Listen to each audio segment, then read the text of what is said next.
আসসালামু আলাইকুম রহমতুল্লাহি ওবরকাতুহু।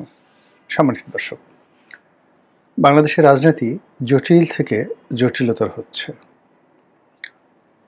নির্বাচন নিয়ে যে স্বপ্ন, যে আশা, বিএনপি এবং অন্যান্য যারা দেখছিলেন, তাদের সেই স্বপ্ন ক্রমশ দুঃস্বপ্নে পরিণত হয়ে যাচ্ছে। অন্যদিকে নির্বাচন নিয়ে যারা পলিটিক্স করছিলেন, রাজনীতি করছিলেন,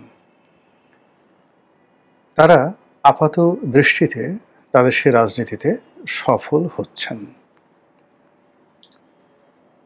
বিএনপি যে এক্সপেক্ট করেছিল, আশা করেছিল যে তাদের কথা মতোই 2025 সনের ডিসেম্বরের মাসে নির্বাচন হবে, এবং তাদের যে আত্মবিশ্বাস ছিল এটি ছিল একেবারে আকাশচুম্বী।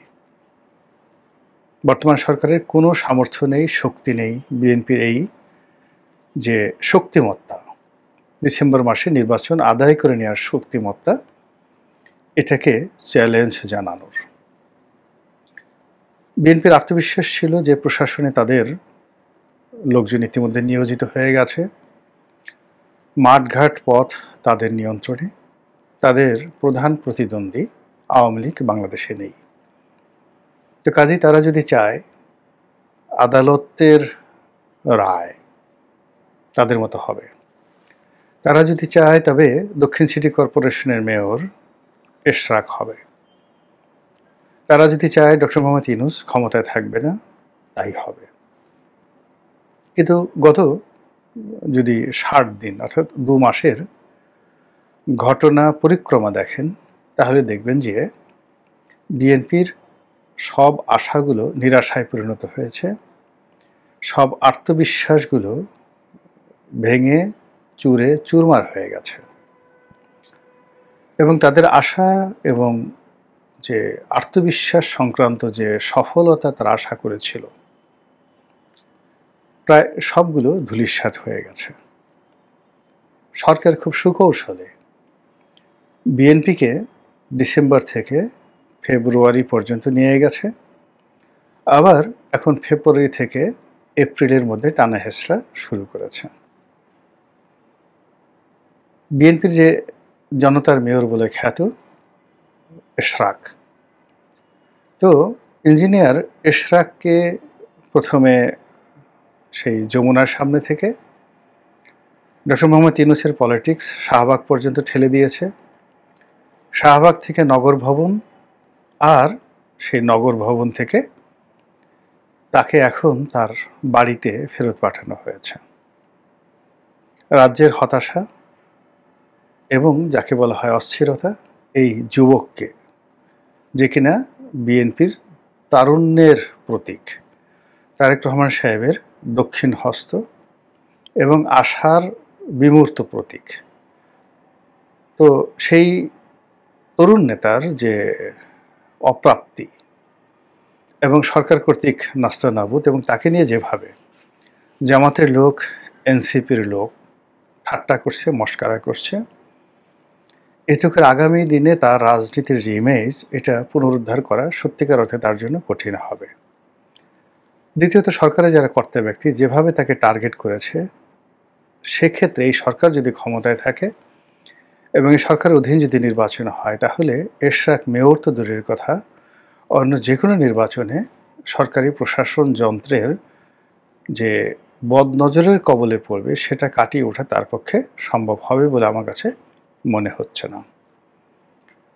তো যেটা বলছিলাম যে ডক্টর মোহাম্মদ ইউনূস এবং তার যারা লোকজন বিএনপিকে খুব সুকৌশলে ডিসেম্বরের যে দাবি, সেই দাবি থেকে ফেব্রুয়ারিতে নিয়ে গেছে লন্ডন বৈঠকের মাধ্যমে। এখন লন্ডনে একটা বৈঠক হয়েছে তারেক রহমান সাহেবের সঙ্গে ডক্টর মোহাম্মদ ইউনূসের, এবং সেই বৈঠককে কেন্দ্র করে অনেকগুলো আশা, অনেকগুলো ভরসা, অনেকগুলো যাকে বলা হয় স্বপ্ন বিএনপিকে আবেগ আপ্লুত করেছে।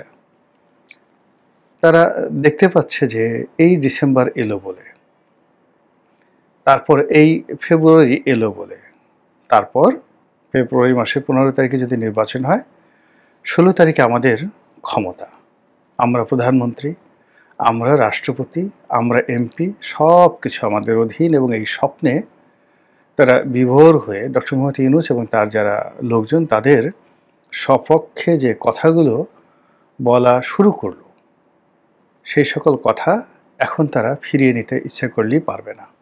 অথচ এই গত ৬০ দিনের মাথায় পুরো রাজনীতির প্রায় সবগুলো সমীকরণ বিএনপির বিরুদ্ধে চলে গেছে এবং ডক্টর মোহাম্মদ ইউনূসের পক্ষে চলে গেছে, জামাতের পক্ষে চলে গেছে, এবং বিএনপির যে আপাতত যে আত্মবিশ্বাস, সেই আত্মবিশ্বাসটা মানে এমন একটা জায়গাতে চলে এসেছে এবং বিএনপিকে টেনে হেঁচড়ে এমন একটা জায়গায় আনা হয়েছে, তারেক রহমান সাহেবকেও টেনে হেঁচড়ে এমন একটা জায়গায় আনা হয়েছে।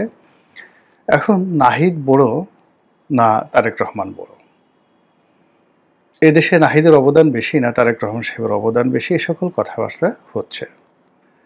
সালাউদ্দিন সাহেব বড় নেতা না সার্জিস বড় নেতা। এদেশে তাসনিম যারা, তাসনুভা, ডাক্তার তাসনুভা, অন্যান্য যে সকল এনসিপি নারী নেতৃত্ব রয়েছেন, তাদের সমপর্যায়ের জ্ঞানী গুণী লিখিত লেখাপড়া যায় না সেই নেত্রী, মহিলা নেত্রী বিএনপিতে নেই, এই ধরনের একটা ভাইব তোলা হচ্ছে।